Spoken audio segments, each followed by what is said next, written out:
درخواست ہے کہ آپ حضرت درسگاہ میں تشریف لائے. ہم اور آپ کے خوبصورت سماعتوں کے حوالے استاد محترم حضرت اقدس مفتی امداد اللہ صاحب قاسمی دامت برکاتہ عالیہ استاد مدرسہ اصلاح المومنین مدودری بوا کوکڑ.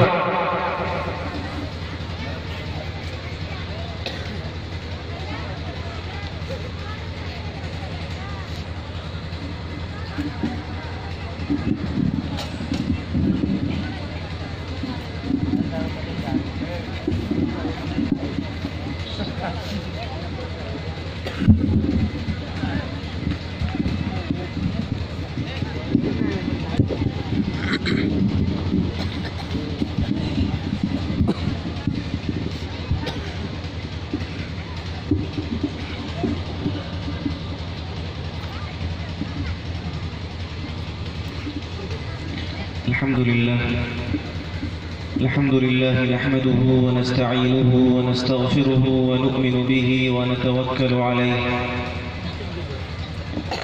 ونعوذ بالله من شرور أنفسنا ومن سيئات أعمالنا من يهده الله فلا مضل له ومن يضلله فلا هادي له ونشهد أن لا إله إلا الله وحده لا شريك له ونشهد أن سيدنا ومولانا محمدًا عبده ورسوله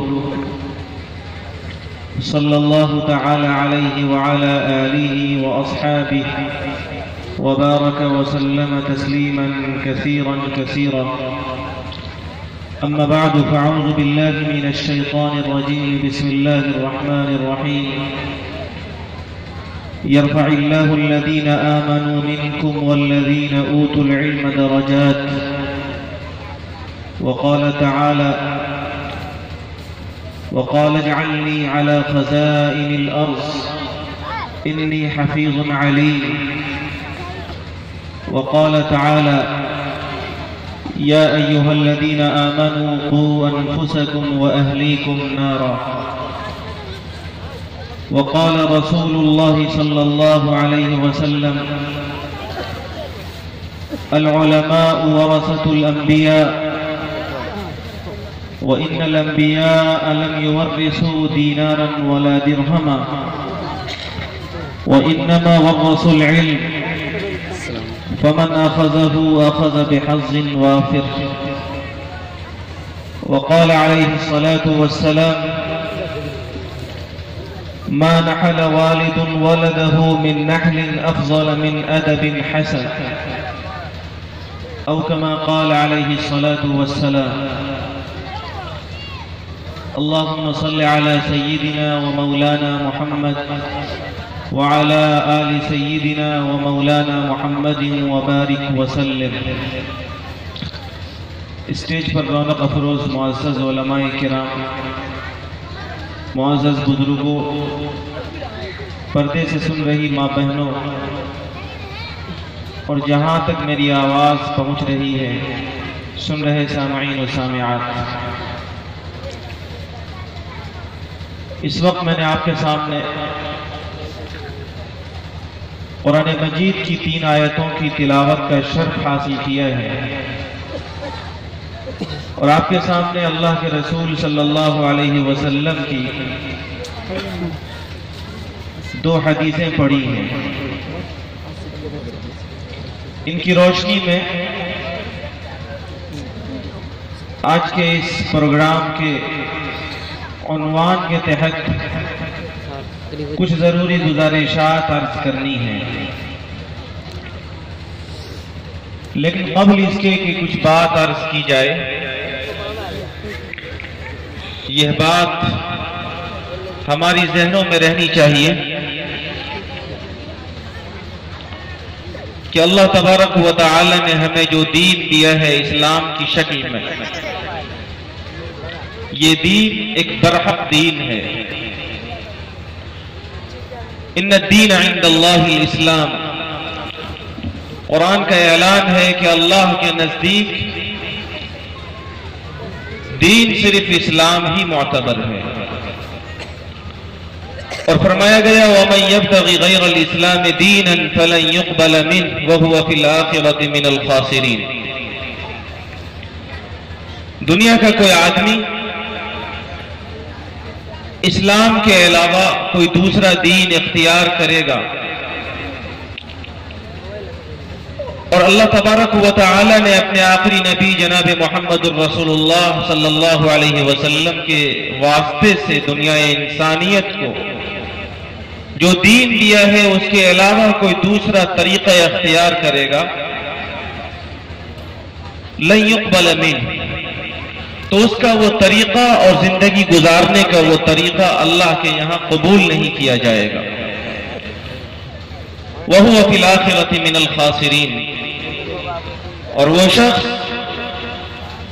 جو اللہ کے دین کے علاوہ کوئی دوسرا طریقہ زندگی اختیار کر لے، چاہے وہ دنیاوی اعتبار سے تھوڑی سی ترقی اور تھوڑی سی کامیابی حاصل کر لے، لیکن وہ ہمیشہ کے خسارے اور نقصان کے اندر ہوگا۔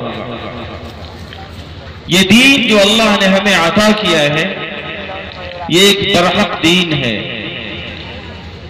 لیکن صورتحال یہ ہے کہ اس کی اہمیت اور اس کی عظمت کا احساس ہمارے دلوں میں نہیں ہے۔ دین اسلام کی شکل میں زندگی گزارنے کا جو خوبصورت طریقہ ہمیں دیا گیا ہے،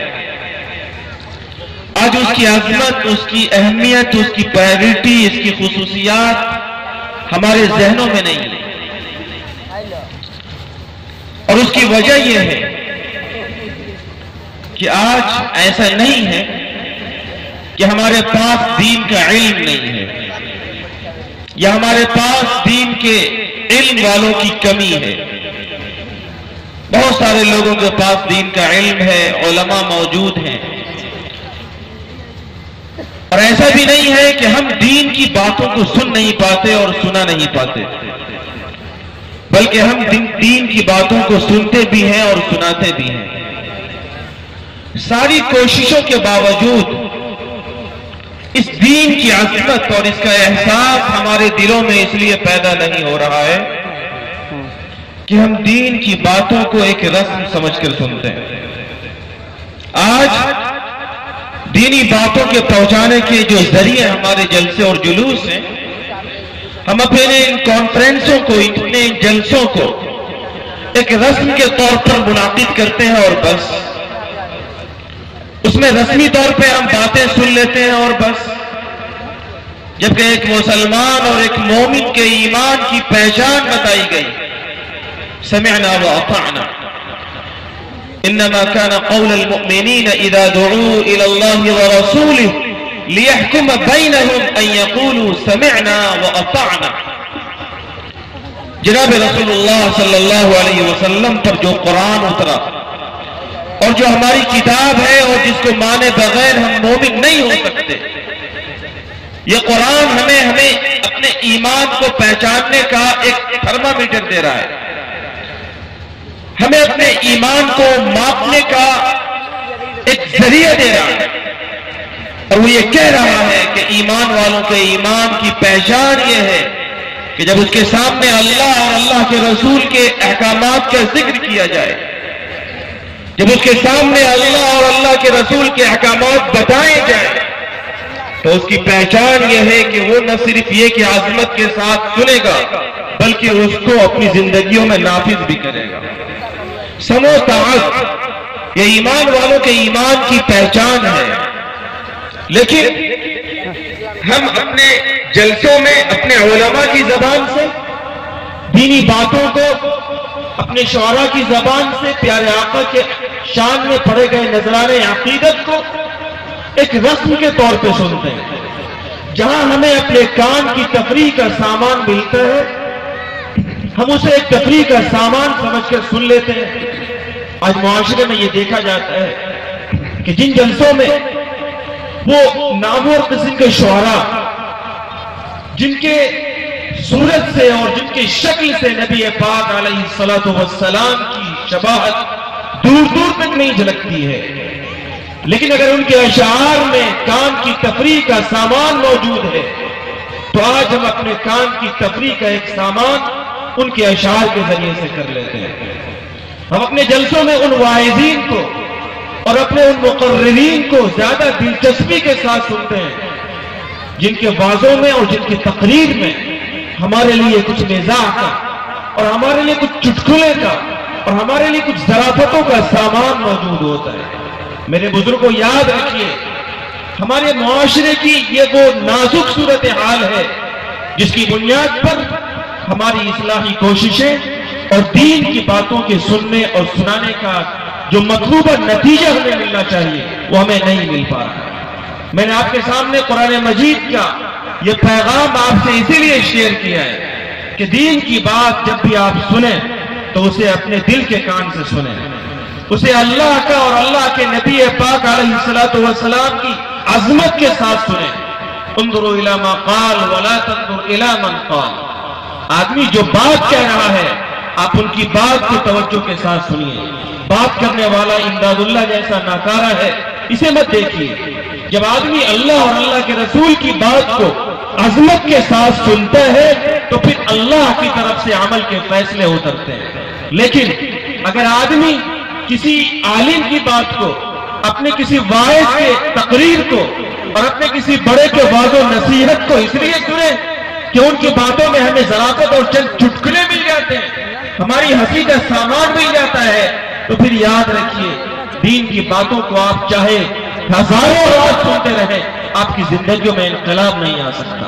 اگر آپ زندگیوں میں انقلاب چاہتے ہیں، اگر آپ اپنے معاشرے میں تبدیلی چاہتے ہیں اور آپ چاہتے ہیں کہ آپ کی اصلاحی کوششوں سے آپ کے معاشرے میں تبدیلی ہو اور آپ کی زندگی میں کوئی تبدیلی، بدلاؤ اور چینجنگ ہو، تو میرے بزرگوں اللہ اور اللہ کے رسول کی باتیں جب بتائی جائیں تو پورے عظمت کے ساتھ اور پورے دھیان کے ساتھ اور پورے اللہ کی معرفت اور اللہ تعالیٰ کی محبت اور اللہ تعالیٰ کی عظمت کے ساتھ اس کو توجہ اس کے ساتھ سن کر اس کو اپنی زندگیوں میں عملی طور پر نافذ کیا جائے۔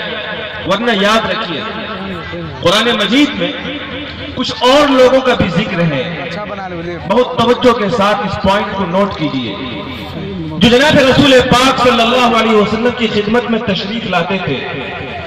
آقا علیہ السلام پر جو کتاب ہدایت اتر رہی تھی اس کو وہ سنتے تھے اور بڑے کان لگا کر سنتے تھے، بہت غور سے سنتے تھے، لیکن پھر بھی ان کے حصے میں ہدایت نہیں آتی تھی، ان کی زندگی جوں کی تو تھی۔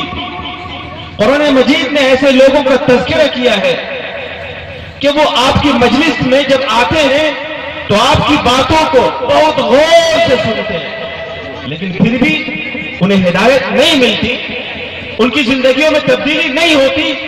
حالانکہ آپ غور کیجئے، کیا پیغمبر انقلاب جناب محمد الرسول اللہ صلی اللہ علیہ وسلم سے بڑا مقرر آج تک کوئی پیدا ہوا؟ کیا قیامت تک آپ سے بڑا خطیب، آپ سے بڑا مبلغ، آپ سے زیادہ پرکشش اور دلنشین مؤثر کوئی واعظ آیا ہے اور قیامت تک کیا کوئی آ سکتا ہے؟ کیا نبی پاک علیہ السلام امت کے سامنے جس دل سوزی کے ساتھ اللہ کا قرآن پڑھ کر سناتے تھے، کیا اس دل سوزی کے ہزاروں درجے کا کوئی نمونہ پیش کر سکتا ہے؟ نہیں پیش کر سکتا۔ لیکن اللہ تعالیٰ فرماتے ہیں نحن اعلم بما يستمعون به اذ يستمعون اليك واذ هم نجوى اذ يقول الظالمون ان تتبعون الا رجلا مسحورا۔ سنتے تھے غور سے، بہت دھیان سے، کان لگا کر سنتے تھے۔ یہ تذکرہ اللہ نے کیا ہے منافقین کا، دینی مجلسوں میں آ رہے ہیں، پیغمبر اسلام کی زبان سے قرآن سنا جا رہا ہے اور کان لگا کر سنا جا رہا ہے، لیکن مقصد چونکہ کیڑے نکالنا ہے، مقصد چونکہ پیغمبر اسلام کی شان میں تنقید کرنی ہے، مقصد چونکہ تانا زنی کرنی ہے، اس لیے ان کے حصے میں ہدایت نہیں آتی۔ قرآن مجید نے کہا کہ ہم آپ کی باتوں کے درمیان اور ان کے کان کے درمیان ایک اندیکھا پردہ حائل کر دیتے ہیں، ایک ایسا پردہ ڈال دیتے ہیں جس پردے کے بعد وہ آپ کی باتوں کو سمجھ نہیں سکتے۔ اکنۃ ان یفقہوہ وفی آذانہم وقر۔ قرآن نے اس طرح کی بات کہی ہے کہ پیغمبر اسلام آپ جب قرآن مجید پڑھ کے سناتے ہیں، آپ جب انہیں نصیحت کرتے ہیں اور یہ آپ کے جلسے میں آتے ہیں، بہت دھیان سے آپ کی بات سنتے ہیں، لیکن زندگی بدلتی اس لیے نہیں ہے کہ مقصد ہدایت حاصل کرنا نہیں ہے ان کا. آپ کی زبان رسالت سے اللہ کا جو قرآن پڑھ کے سنایا جا رہا ہے، اس قرآن سے مقصد اس سامع کا اور جلسے میں شریک اس فرد کا ہدایت حاصل کرنا نہیں ہے، بلکہ آپ کی شان میں گستاخی کرنا ہے. اس لیے ہم آپ کی بات کے درمیان اور اس شخص کے درمیان ایک اندیکھا پردہ قائل کر دیتے ہیں، جس کی بنیاد پر انہیں آپ کی بات صحیح سے سمجھ بھی نہیں آتی. اس لیے میرے بھائیوں، میرے بزرگوں، جب بھی دینی جلسے ہوں اور دینی پروگرام ہو تو اس کو رسمیت سے اوپر اٹھ کر عقیدت کے ساتھ اور عظمت کے ساتھ، توجہ کے ساتھ اللہ اور اللہ کے رسول کے پیغامات کو دل کے کانوں کو کھول کر سنا جائے اور رسمیت کو چھوڑا جائے. ورنہ آج میرے معلومات کے حد تک دنیا میں جتنے بھی مذاہب ہیں، جتنے بھی ریلیجن ہیں، ہر مذہب سے زیادہ اور ہر ریلیجن سے زیادہ اصلاحی کوششیں، جلسے، کانفرنس اور پروگرام مسلمان کرتے ہیں.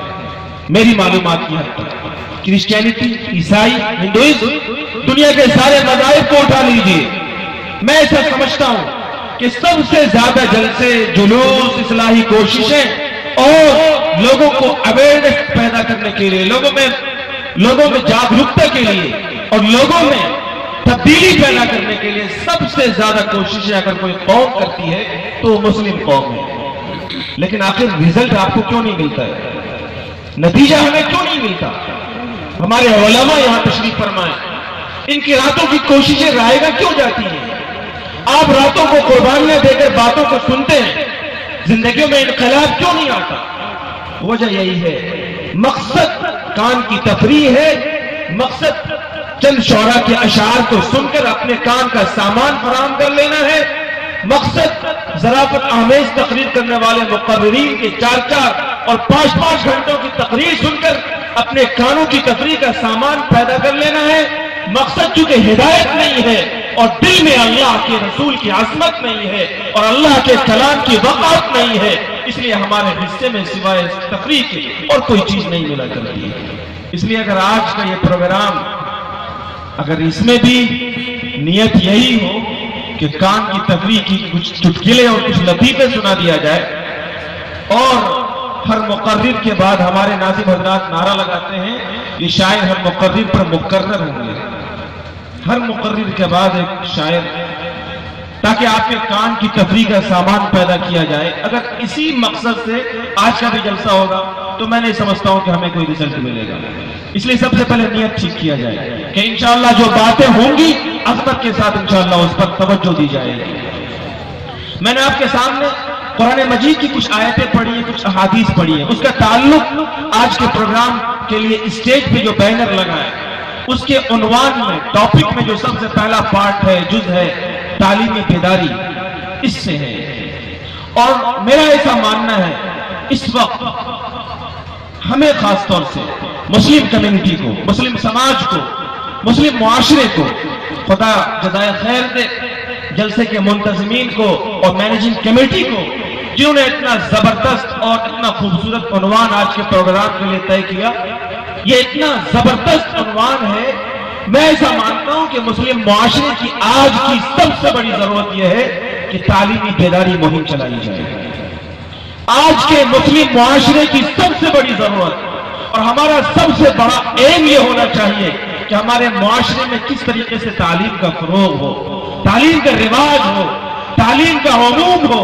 ہمارے گاؤں، سماج، ہمارے گھر، ہمارے پڑوس کا ایک بچہ کس طریقے سے تعلیم کے ساتھ آراستہ ہو جائے، یہ ہمارے معاشرے اور سوسائٹی اور سماج کی سب سے بڑی اور سب سے پہلی ضرورت ہے.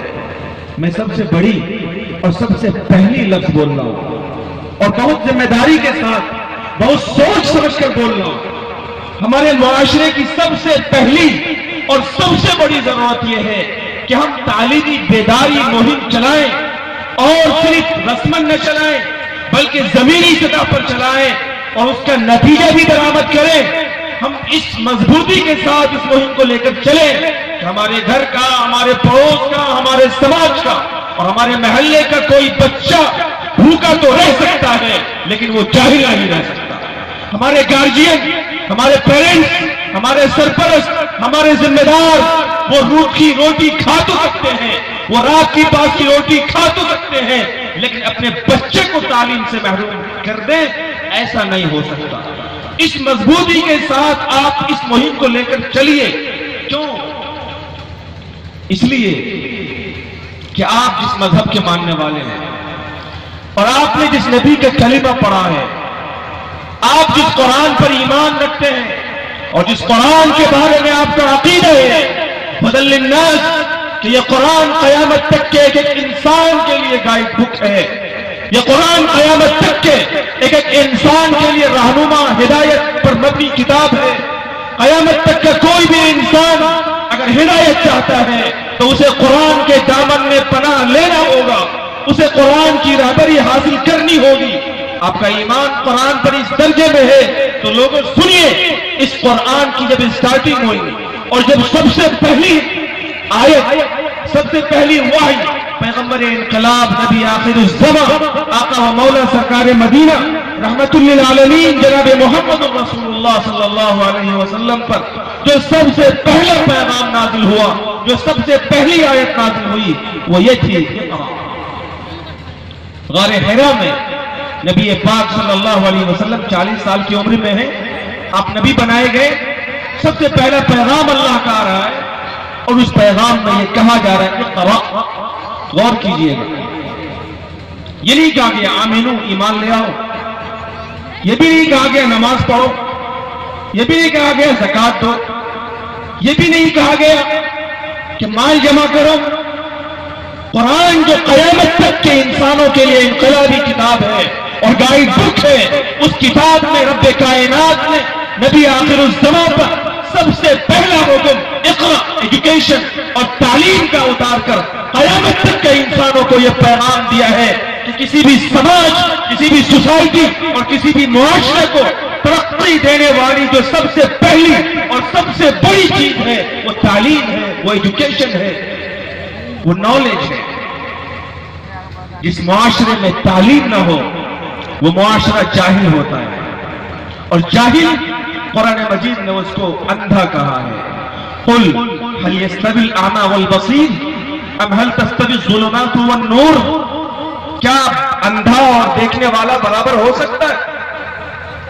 وہ شخص جس کے پاس علم ہے وہ بینا ہے، وہ دیکھنے والا ہے، وہ جس کے پاس علم نہیں ہے وہ اندھا ہے، وہ نہ دیکھنے والا ہے۔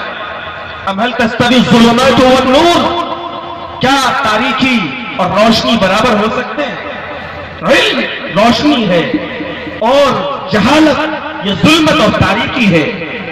قرآن مجید یہ پیغام دے کر ہمیں اور آپ کو اور قیامت تک کے انسانوں کو یہ بتا رہا ہے کہ اگر تمہیں اپنے سماج کو بدلنا ہے اور اپنے سماج کو ایک انقلابی سماج بنانا ہے، تمہیں دنیا کے اندر بااثر قوم بن کر زندگی گزارنا ہے، تمہیں دنیا کے اندر باطل طاقتوں کی آنکھوں میں آنکھیں ڈال کر زندگی گزارنا ہے، تمہیں دنیا کے اندر ایک پاورفل قوم بن کر زندگی گزارنا ہے، تمہیں دنیا کے اندر ایک ایسی قوم بن کر زندگی گزارنا ہے جس کے پاس اچھی تہذیب ہو، جس کے پاس اچھا تمدن ہو، جس کے پاس زندگی گزارنے کی اچھی آئیڈیالوجی ہو۔ تو لوگوں اس کے لیے تعلیم بنیاد ہے اور تعلیم سب سے زیادہ اور سب سے پہلے ضروری ہے، اس لیے آقا پر سب سے پہلا حکم نازل ہوا اقرا، پڑھیے۔ اب سوال ہوتا ہے کیا پڑھیے، کیا پڑھیے آپ؟ پڑھیں تو تعلیم تو، لیکن کون سی تعلیم؟ آگے اللہ نے اس کا جواب دیا بسم ربک الذی خلق، پڑھیے اپنے اس رب کے نام سے جس نے پیدا کیا۔ تعلیم وہ جو تعلیم آپ کو آپ کے خالق کا پتہ بتائے، تعلیم وہ جو آپ کو آپ کے نبی کا پتہ بتائے، تعلیم وہ جو آپ کو آپ کی زندگی کا مقصد بتائے، تعلیم وہ جو آپ کو دنیا کے اندر ایک اچھی زندگی گزارنے کا سلیقہ بتائے، تعلیم وہ جو آپ کو آپ کی ماں کا اور آپ کے باپ کا حق بتائے، تعلیم وہ جو آپ کو آپ کے پڑوس کا حق بتائے، تعلیم وہ جو آپ کو ایک انسان کا حق بتائے، بلکہ تعلیم وہ جو آپ کو دنیا کی ایک مخلوق کا حق بتائے۔ اب پڑھیے اس تعلیم کو، حاصل کیجئے اپنے رب کی تعلیم کو، پڑھیے اپنے رب کے نام سے، سب سے پہلے اپنے رب کی معرفت حاصل کیجئے۔ تو قرآن مجید نے سب سے پہلا پیغام جو دنیا انسانیت کو دیا ہے وہ تعلیم کا ہے. اس لیے میرے بزرگوں یہ ہمارے معاشرے کی سب سے پہلی ضرورت ہوئی اور سب سے بڑی ضرورت. کیوں؟ میں نے کہا تھا کہ میں نے یہ دونوں لفظ بڑی ذمہ داری کے ساتھ بولا ہے. سب سے پہلی ضرورت اس لیے کہ قرآن میں سب سے پہلا حکم تعلیم کا آیا. اور سب سے بڑی ضرورت کیوں؟ اس کو جو اہل علم ہے یہاں اسٹیج پہ تشریف فرما ہے اور جو مجمع میں حضرات موجود ہیں، میں ان کے سامنے اس پوائنٹ کو بڑی ذمہ داری کے ساتھ بتانا چاہتا ہوں. تعلیم ہماری اس وقت کی سب سے بڑی ضرورت کیوں ہے؟ اس کے لیے میں تھوڑا سا آپ کو پیچھے کی تاریخ میں لے جانا چاہوں گا. ہمارے آقا سرکار دو عالم جناب محمد الرسول اللہ صلی اللہ علیہ وسلم آخری نبی ہیں. اللہ تعالیٰ نبیوں کو اور رسولوں کو اس دنیا کے اندر انسانوں کی ہدایت کے لیے بھیجتا ہے، معاشرے کی صلاح و فلاح کے لیے اور معاشرے کی تبدیلی کے لیے بھیجتا ہے. میرے بزرگوں، ہمارے آقا جب تشریف لائے تھے اس دنیا کے اندر، اس وقت دنیا کی جو صورتحال تھی آپ اپنے علماء سے ہمیشہ سنتے ہیں. آج سے 1400 سال پہلے 6 صدی عیسوی میں پیغمبر انقلاب رحمت للعالمین جناب محمد رسول اللہ صلی اللہ علیہ وسلم تشریف لائے تھے. سچویشن کیا تھی؟ صورتحال کیا تھی معاشرے کی؟ قرآن کریم کے الفاظ میں صرف یہ کہا جائے کل حجارۃ او اشد قسوہ، لوگوں کے دل پتھر یا اس سے بھی زیادہ سخت ہو چکے تھے. انسانوں کا تعلق اپنے خالق، اپنے مالک، اپنے بنانے والے سے بھی کمزور تھا اور انسانوں کا تعلق دوسرے انسانوں سے بھی ٹوٹ چکا تھا. لوگ ایک اللہ کو بھول چکے تھے اور اپنی پیشانی کو، اپنے ماتھا کو اپنے ہاتھوں سے بنائی گئی چیزوں کے سامنے جھکاتے تھے اور خود اللہ کا وہ گھر ان اول بیت وضع للناس للذی ببکۃ مبارکا وہدی للعالمین، جو گھر سارے جہان والوں کے لیے برکت کا ذریعہ ہے، جو گھر سارے جہان والوں کے لیے ہدایت کا ذریعہ ہے، جو گھر اس کائنات میں اللہ کا سب سے پہلا گھر ہے اور جو گھر سارے جہان والوں کی ہدایت کا مرکز ہے، اس گھر کے اندر بھی 360 بت رکھے ہوئے تھے اور وہ سراپا بتکدہ بنا ہوا تھا. اور معاشرے میں کمزوروں پر ظلم کرنا، کمزوروں کو ستانا، انہیں پریشان کرنا، یہ اس معاشرے کے لیے ایک عام سی بات تھی. یعنی انسانیت اللہ سے دوری اور لوگوں پر ظلم و ستم کی بنیاد پر تباہی اور بربادی کے گڑھے میں بالکل گرنے والی تھی. ایسے نازک موڑ پہ ہمارے آقا سرکار دو عالم جناب محمد رسول اللہ صلی اللہ علیہ وسلم تشریف لاتے ہیں اور 40 سال کے بعد آپ 23 سال تک اس دنیا میں تشریف رکھتے ہیں.